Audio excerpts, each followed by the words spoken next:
Donc du coup, le principe, c'est de collecter les restes d'épluchures de légumes, de restes de repas, des restaurateurs, café, bar, le marc de café, je dis tout le temps la marque, pardon, le thé, pareil, au niveau des boulangeries, on peut récupérer aussi les restes de préparation de pâtisserie, les fleuristes, les entreprises aussi, on peut récupérer tout ce qui reste dans la cafétéria. Donc là, c'est la collecte qui se fera en vélo électrique assisté d'une remorque.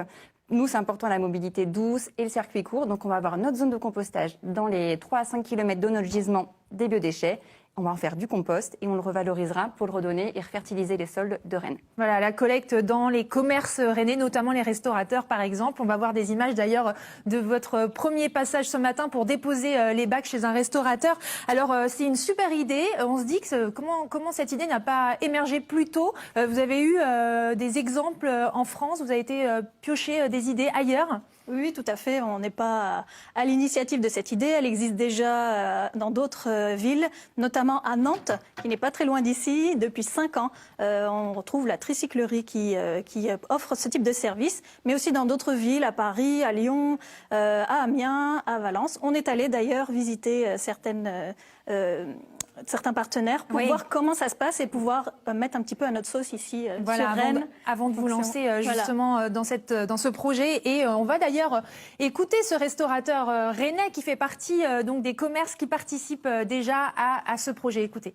Avant d'être présenté à ces dames, j'avais déjà dans l'idée de devoir composter. Maintenant, avec les heures qu'on fait, c'est quand même très compliqué soi-même d'entretenir son compost, mettre les feuilles, les verres et tout ça, aérer tout le temps, j'ai vraiment pas le temps.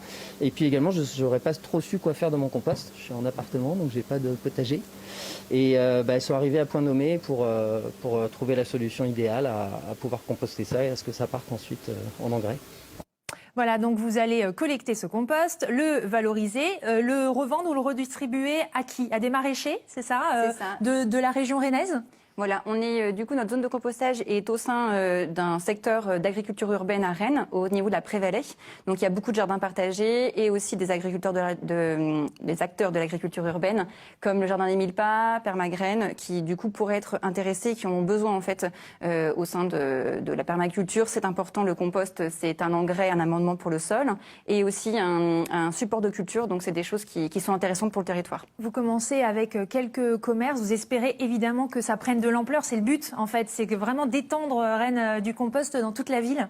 Tout à fait. Là, on va commencer justement. Aujourd'hui, on a commencé notre phase d'expérimentation avec une dizaine de clients là, qui sont prêts à suivre ce projet. Ensuite, on va s'axer sur 3 quartiers, plutôt l'ouest de la ville, comme disait Hélène, pour être le plus proche possible de notre zone de compostage. Et après, s'étendre à toute la ville, on espère. Et peut-être aussi étendre aussi le compost aux habitants rennais. On pense à tous ces gens comme nous qui compostons. On n'a pas forcément de jardin. On peut le valoriser avec vous. C'est une idée pour la suite? C'est ça. En fait, pour les particuliers qui n'ont pas forcément accès à un compost partagé de bas d'immeuble ou qui ne souhaitent pas composter, qui n'ont pas le temps, du coup, l'idée, c'est de poser des points d'apport volontaires dans Rennes où ils pourront déposer directement leurs biodéchets, les épluchures de légumes et autres, comme expliqué tout à l'heure. Et nous, on viendra les récupérer et pour après les composter, les revaloriser. Mais c'est vrai qu'en fait, il y a une loi, la loi de transition énergétique, qui va imposer à partir de fin 2023 que tout le monde, professionnel comme particulier, ait trouvé une solution pour ne plus mettre ces épluchures de légumes à la poubelle, car c'est un gaspillage énergétique de brûler des déchets qui sont composés principalement d'eau. Et puis une autre forme de soutien, c'est vous aider dans votre campagne de financement, puisque vous l'avez lancé sur Hello Asso. On peut retrouver tous les détails d'ailleurs sur vos réseaux sociaux. Cette campagne de financement, elle est déjà à moitié actée. C'est plutôt bon signe, ça veut dire que ça prend. Oui, on est on est complètement ravis de voir cette impulsion qui a été faite en à peine 2 semaines.